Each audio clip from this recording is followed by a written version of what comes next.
Chris, we good? You are live. Go for it. Good evening and welcome to the April meeting of the Westfield, Washington Township Board of Zoning Appeals. First item of business is to note the presence of quorum. Dane? Ms. Fortier? Here. Mr. Hatfield? Here. Mr. Schmitz? Here. Mr. McCarty? Here. Mr. Bowler? Here. We have a quorum. Thank you. Next is approval of the minutes from last month's meeting, March 14th meeting. We've had those have been circulated. We've had the opportunity to review them. Does anyone have any questions, comments, concerns, anything about the minutes? If not, I'll entertain a motion. I make a motion to approve the minutes from March 14th, 2023. I'll second that. Motion by Janine, seconded by Mr. Bowler to approve the minutes from March. All those in favor, voice vote indicate by saying aye. Aye. Aye. Opposed, same sign. Motion carries.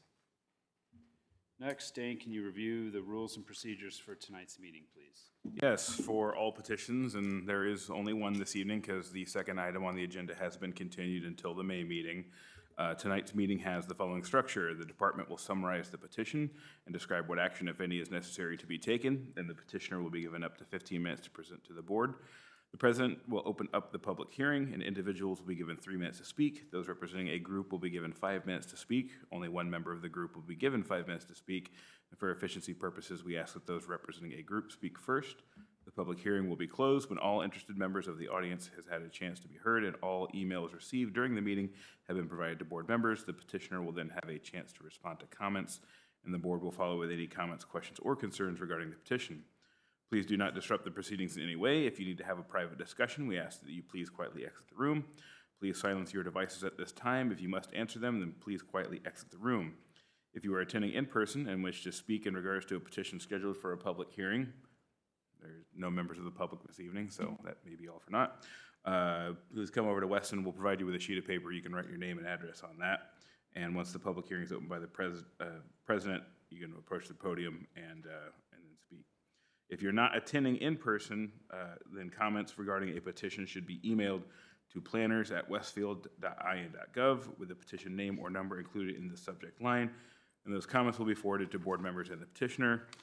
During your comments, please state that your name and address into the microphone for the record. We ask that you not repeat previously stated comments. Your presentation will be timed and you will be advised when there is approximately 30 seconds remaining. We would like to remind everyone to please speak directly into the microphone so your comments can be put onto the record. Thank you. Thank you. First and only item on the agenda tonight is petition 2304 VS05, 2988 Creeks Crossing Court. Andy and Lori Tabby seeking a variance of development standard to encroach 5 feet into the 30-foot rear yard setback in an SF2 district. And that is Wes Rogers. Yep, thank you, President, members of the board. For the record, Weston Rogers with the Community Development Department. The property is located at 2988 Creeks Crossing Court in the SF2 zoning district. The petitioner is requesting a variance of development standard to encroach 5 feet into the 30-foot rear yard setback.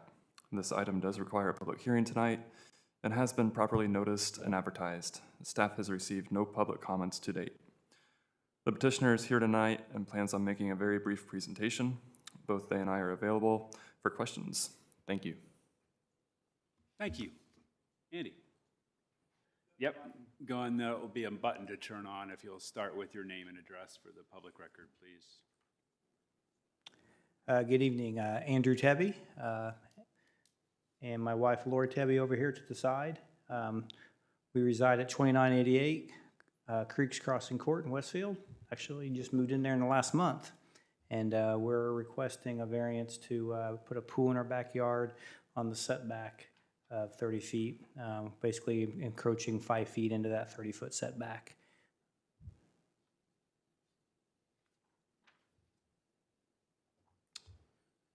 Okay, while you're there, I'll just bring up something we usually discuss with petitioners with this recommended condition. The staff report has some recommended conditions should we approve the variance, and one of which is that it'll be developed in substantial compliance with your plan.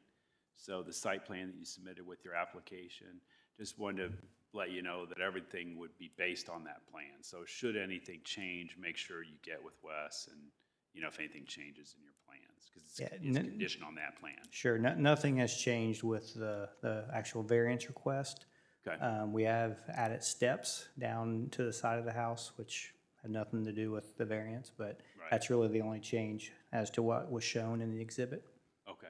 And I mean because you haven't started construction yet, correct? The pool, no. Pending this. No, maybe yeah. not the pool, I mean. Yeah, that's what I mean with that. If anything Yep, changes sure. because they discover something, just run it past Oh, Wes absolutely. for significance. I'll go ahead and open public hearing at 7:06. Obviously, we don't have anyone here. Any electronic communication? None at this time. Okay. We'll give it a minute or so to make sure we don't get anything electronic. How's, if anyone doesn't know, Andy is the athletic director at the high school. Sure. So, spring sports update? Yeah, how we that's a doing? lot easier to talk about. Yeah, we're off and running. So we've got, we added boys and girls lacrosse. Well, boys and girls lacrosse has been in Westfield for several years, if not 10 or 12 years. I don't even, a long time, but they were a club sport.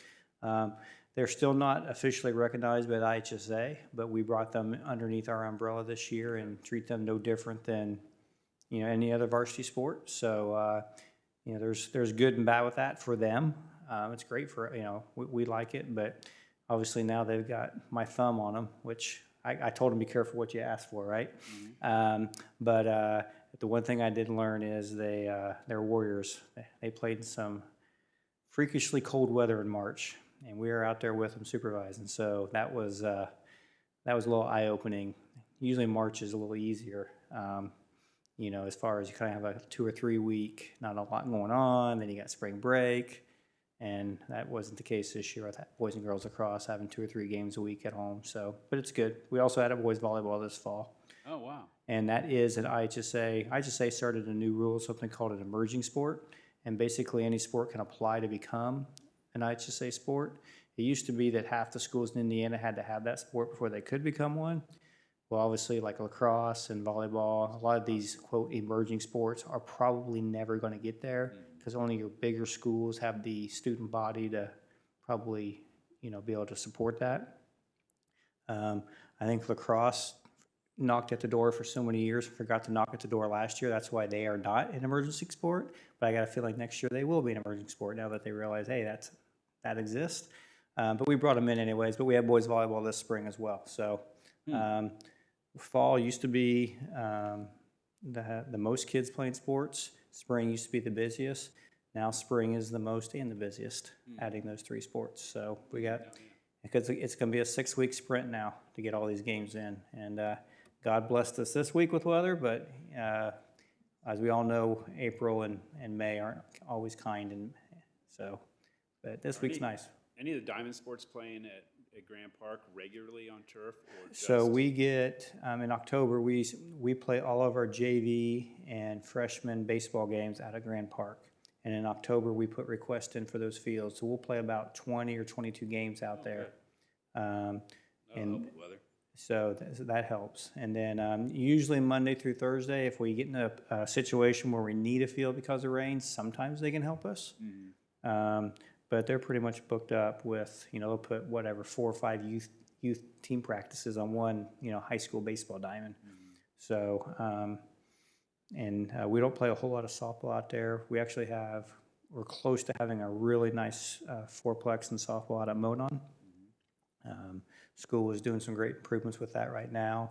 And we're still 2 weeks away from being able to really use that. And it'll take another year for it really to, you know, for some of the field stuff to take up. But softball, we're pretty self-sufficient right now. It's baseball is where we struggle. We have 5 teams, counting 7th and 8th grade, 7th, 8th, freshman, JV, and varsity. And in theory, we only have 1 diamond. So Grand Park has been a huge blessing for us to be able to use that in the spring.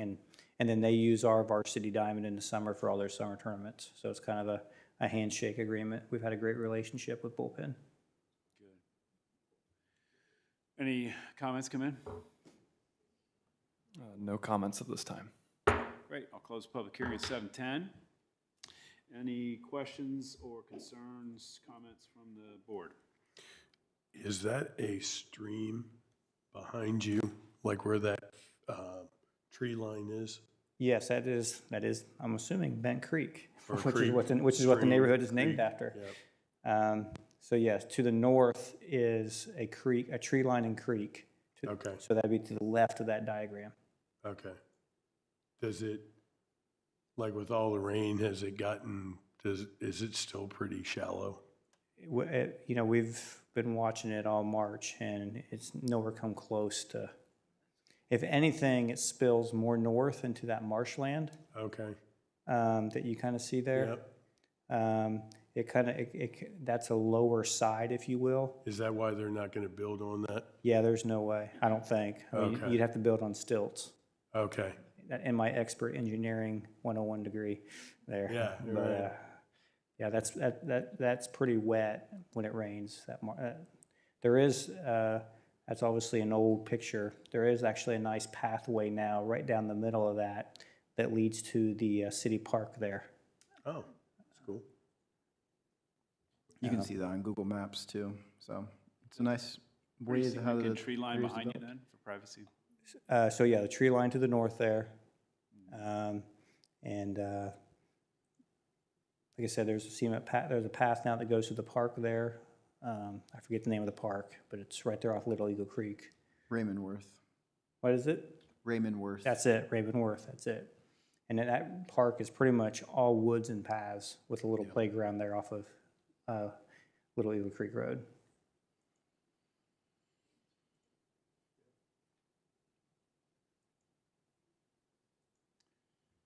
Any questions? If not, I'll entertain a motion. Make a motion to approve 2304 VS-05, 2988 Creeks Crossing Court with the two following recommended conditions.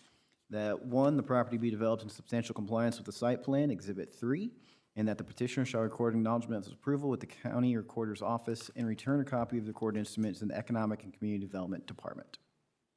I'll second.